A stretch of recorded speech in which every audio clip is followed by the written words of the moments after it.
प्यारे दोस्तों, आप सब जुड़ चुके हैं मेरे साथ मेरे इस चैनल DS रिव्यू के ऊपर, जिसमें हम एंटरटेनमेंट की बातें, जो मूवी रिलीज़ हो रही हैं उनके रिव्यूज़ के ऊपर बात करते हैं।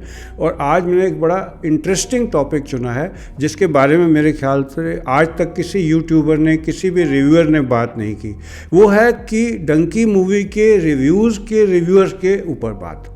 मैं आज रिव्यू करूँगा उन रिव्यूज़ को जो डंकी मूवी पर यूट्यूब पर हुए हैं या अखबारों में आए हैं। ये बड़ा इंटरेस्टिंग टॉपिक है, जब आप इसको सुनेंगे एंड तक तो आप समझेंगे। देखो, कोई भी चीज़ जो होती है उसको एक कमोडिटी करके उसको रिव्यू नहीं किया जा सकता।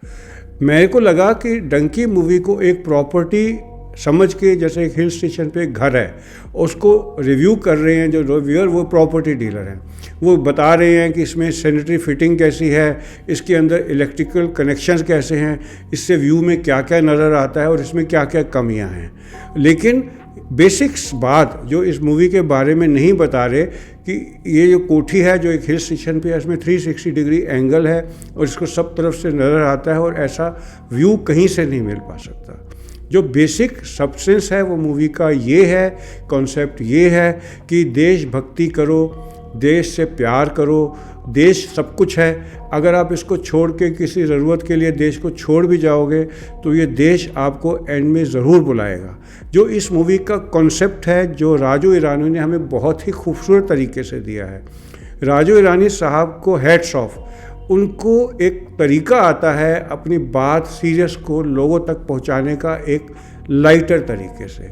उनकी मूवी 3 इडियट्स देख लो, उसमें क्या उन्होंने बताया था एक बड़े हल्के अंदाज में कि जो तुम्हारे दिल में है वो करो, दिल से करो तो कामयाबी तुम्हारे कदम चूमेगी। PK में उन्होंने क्या बताया था कि खुदा एक है, उसको पाने के लिए कोई भी रास्ता अपनाओ तुम उस तक पहुंचोगे और उसके लिए आपस में डिफ्रेंसेस करना ठीक नहीं है। मुन्ना भाई रिटर्न्स में उन्होंने महात्मा गांधी की इतनी मुश्किल टीचिंग्स को कितने आसानी से हर पर्सन को जोवियल अंदाज में बताया था। अब वही चीज़ राजू ईरानी ने इस मूवी में बताई है। डंकी रूट उन्होंने एक ज़रिया बनाया है, लेकिन बेसिकली मूवी का कंसेप्ट ही डिफरेंट है।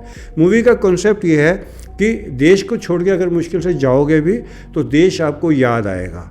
और आप ये सोचते हो कि फिरंग देश अच्छा है, तो ये ज़रूरी नहीं है। जिस तरीके से पहाड़ दूर से देखने में बड़े खूबसूरत नज़र आते हैं और दूर से उसके कंकर, चढ़ाई, पत्थर सब छिप जाते हैं, लेकिन जब आप पहाड़ के पास जाओ तो चढ़ना कितना मुश्किल है, उसमें कांटे कितने चुभते हैं, उसके कंकर से आप कितना फिसलते हैं, ये पहाड़ों के पास जाकर पता लगता है। इसी तरीके से अगर आप किसी वेस्टर्न देश में जैसे अमेरिका या इंग्लैंड में बिना क्वालिफ़िकेशन के पहुंच जाते हैं तो आपका क्या हशर होता है, ये इस मूवी में बताया गया है। ये मत सोचो कि वहाँ पहुँच के ग्रीनर पास्चर में हर पर्सन रईस हो जाता है।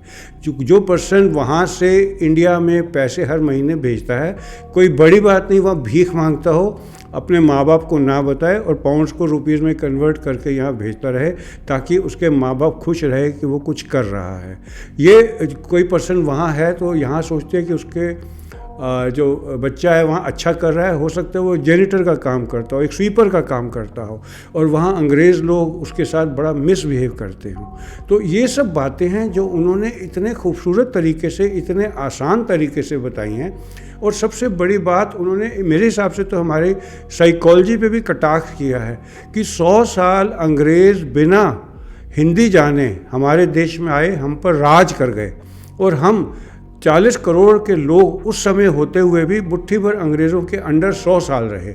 ये बड़े ही खूबसूरत तरीके से कुछ ही डायलॉग के अंदर राजू ईरानी ने हमें बताया है। तो rather than discussing on this aspect of the review, हम क्या देखते हैं, जो रिव्यूअर हैं, चाहे न्यूज़पेपर वाले हों, चाहे कोई और हों, चाहे यूट्यूबर हों, वो बात कर रहे हैं कि शाहरुख खान की एक्टिंग ऐसी थी, तापसी पन्नू की एक्टिंग कैसी थी, इसमें इतना ह्यूमर का टिंज है, इतना नहीं है। मैं ये कहना चाहूँगा कि जो इनके कॉन्सेप्ट हैं उस पर कोई बात नहीं कर रहा। और अगर आपका हिल स्टेशन के टॉप पे घर है, 360 डिग्री का व्यू है और आप एक खुली हवा में हैं, तो आप उस हवा और उस कंसेप्ट की बात करें, ना कि जैसे उसमें इलेक्ट्रिसिटी का कनेक्शन कितना ख़राब है, बाथरूम कितने बने होने चाहिए थे, यहाँ होना चाहिए था, वहाँ होना चाहिए था। जिस तरीके से डंकी पिक्चर के बारे में बाकी लोग बात कर रहे हैं, जैसे मैं नहीं करना चाहूँगा। और ये मूवी हम में देशभक्ति जगाती है, हर क्षण में जगाती है और इतना प्यारा मैसेज देती है कि इंडिया से बाहर रहकर एक खोखलेपन में आप रहते हैं और अल्टीमेटली आपको इंडिया में आने चाहिए और आने का दिल करता है। कोई भी हमारे देश का निवासी चाहे बाहर चला जाए ज़रूरत के टाइम पर, लेकिन उसका दिल करता है कि उसका आखिरी टाइम हिंदुस्तान में आकर बीते। ये इस मूवी का एक कंसेप्ट था जिसके बारे में मेरे ख्याल से किसी भी रिव्यूअर ने बात नहीं की जो मैं करना चाहता था। अगर मेरा आपको ये पॉइंट जचा तो मैं चाहूँगा कि ये वाला वीडियो आप लाइक माइंडेड पीपल में शेयर कर दो, अगर आपके अंदर भी नेशनलिज्म का थोड़ा टिंज है तो, ताकि लोग इस मूवी को देखें और इसकी डेप्थ को समझें। आप सबका हिस्सा जोड़ने के लिए धन्यवाद।